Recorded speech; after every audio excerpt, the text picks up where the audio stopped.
avait dit soutien aux Palestiniens et aux moyens de lutte qu'ils ont choisis après le 7 octobre. Vous avez changé de position là-dessus ? Non, pas du tout, on redit ça. Donc je comprends pas, vous soutenez les moyens de lutte choisis le 7 octobre ? Le problème, c'est que vous ne voulez pas comprendre, parce que le tweet, on l'a expliqué, réexpliqué, on a écrit des tonnes et des tonnes, et puis ça n'a jamais été repris dans les médias, évidemment, parce que ce qu'on écrit...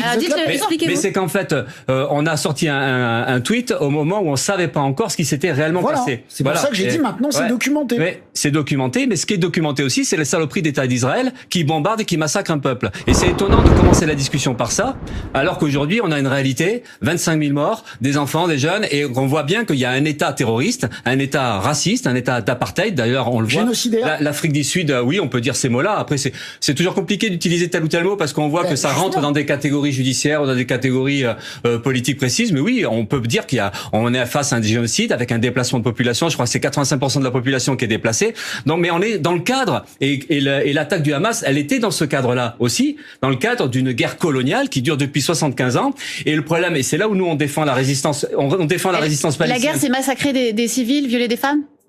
La guerre, c'est Israël qui l'amène depuis 75 ans, qui exploite, qui opprime, qui colonise un peuple. Ça, c'est le point de départ de la situation.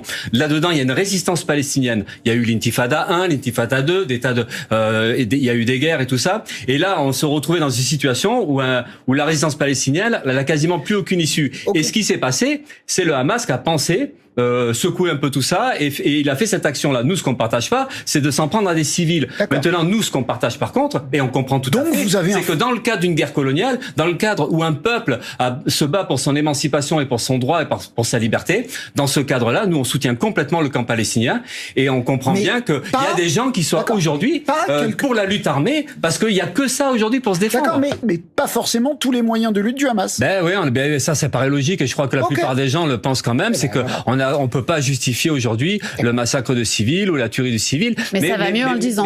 Ça va mieux en le disant. Mais bon, on l'a dit de suite. Là, c'est marrant que 4 mois après, il faille le redire encore une fois. Mais par contre, vous voyez, on passe du temps sur ça et on passe pas du temps sur la saloperie d'État d'Israël qui est en train de bombarder, de massacrer, et la responsabilité des pays impérialistes ou des pays comme la France qui, par leur soutien conditionnel, deviennent complices de ces massacres-là. Parce qu'aujourd'hui, si Israël se sent capable de faire tout ça, c'est parce qu'elle a été soutenue par les plus grandes puissances. Et aujourd'hui, ça bombarde.